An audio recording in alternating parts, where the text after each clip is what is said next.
Hello level 3s. So as promised, I'm bringing you this video to talk about what we just practiced the other day with sewing the point shoe since we didn't quite finish. So the first step, we want to thread the needle. I'm sure you guys all can remember that part. It's pretty easy. Thread your dental floss all the way through the needle, and then you should have a double layer here and tie it off. Let's see, I didn't tie this one off. So the two ends you take together in the end and then tie it off. I like to double knot it so it doesn't come through the point shoe. I've never had it come through, but just in case, tie it once. So I'll show a little knot and another one. Okay. And we don't want too long of a tail. You can cut it later so you don't have to worry about it right now. And then your needle should be over here. You want to pull it so you don't have any loops when you start sewing, so there's no slack. Pull it. Okay. Next thing, we have our elastics, which we already cut everything in class, so it's already prepared. So the part that we're gonna do for now is the front. So next to the seam, we already discussed where you're gonna do your elastics on the point shoe. Let me see. I already have the back of my shoe sewn. I just seam ripped it so I can show the part that we were working on in class. So this, pretending it's not attached to the back of the shoe, this part is gonna have the ribbon folded placed right over so it matches and lines up. And you want your ribbon with the satin shiny side outside. I mean, it doesn't really matter that much, but shiny side out. Then you're gonna take about 3/4 of an inch to maybe a 1/2 inch. You don't really need too much more than that. And then place it, so there's your, I think that's about a 1/2 inch. Slide it down, so that gives you something to sew down in. Remember our little square that we practiced the other day? So I'm lining it up. Let's see, see how I put it right over the center of that seam?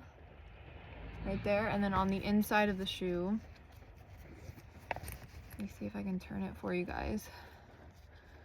See how there's like, it goes down about a 1/2 inch or so? I know some dancers that do about an inch. You can do more. I just don't like that much stuff in my shoe. It's more likely to rub and get blisters. So that's why I do about a 1/2 inch. Also, sometimes I'm recycling my elastics. I'll seam rip them and use them over and over. And so they get frayed and they get shorter and shorter and shorter. So sometimes you have less at the top. Okay, so what we're gonna do is I start always at the very top. We lean forward so you can see. Start from the inside of the shoe at the very top. Okay, and we're gonna punch through. Now, if you happen to catch your little drawstring in your needle and thread, it's not the end of the world as long as you've already tightened it as tight as you want. You guys are still growing, maybe, probably. So over time, we might want to be able to loosen the drawstring if you grow. So that's the only reason we want to avoid punching right through where you can see the drawstring. So I usually go slightly, I don't know if you can see this, slightly above right here. Okay, and we're just gonna punch it through, getting both the elastic and the ribbon in one.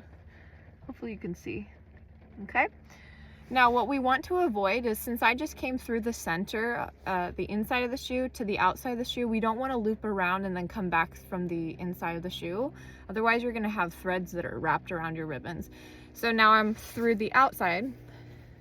Now I'm gonna come from the outside and then punch another little hole, staying along the very top above that drawstring. Sometimes I get the drawstring in there. It's not the end of the world if you do. It's sometimes kind of hard, especially depending on your shoe. And I know some of you guys don't even have a drawstring. Uh-oh, my thread just got caught on my bag. That's not good. I'm in my car because I'm waiting for rehearsal. We have dress rehearsal for our annual gala. So we're doing a performance for this fancy dinner gala tonight, and dress rehearsal is tonight, and I have like actually more than 2 hours of a break, so that's why I'm in my car. Okay, so as you can see, I have my little stitch there. I have 1 stitch. I'm just gonna keep going back and forth. Let me hold this a little higher. It's hard for me to tell where you can see it. Okay, keep going back and forth across the top. Ooh, see how I just grabbed some elastic in there accidentally?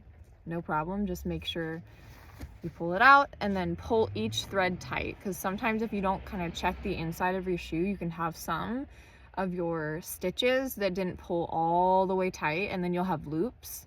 I've done that many times. It's very frustrating. So just check once in a while to make sure you don't have that going on. Okay, so once you finish your row across the top of your shoe, which I'm not quite done. Okay, almost there. And if you want to bring it across all the way to the end, because your ribbon's probably wider than the elastic, you can. Just make sure on the next part to go along the elastic and not along the ribbon, because otherwise you'll have no reinforcement down the side. With the elastic, you'll just have the ribbon. Mine is actually kind of the same width, so I don't have that problem. Okay, now let me hold this really close. See, I have a row across the very top. Okay, the next row is going to be all the way down. Ugh. Okay, you're going to go all the way down to the bottom. So we have row across, we're going to go down, we're going to go across again, and then come back to where you started. Okay, I'm going to pause the video and I'm going to sew it up, and then I'll show you how to tie off at the end, because you don't need to watch me sew my whole shoe. So I'll be back.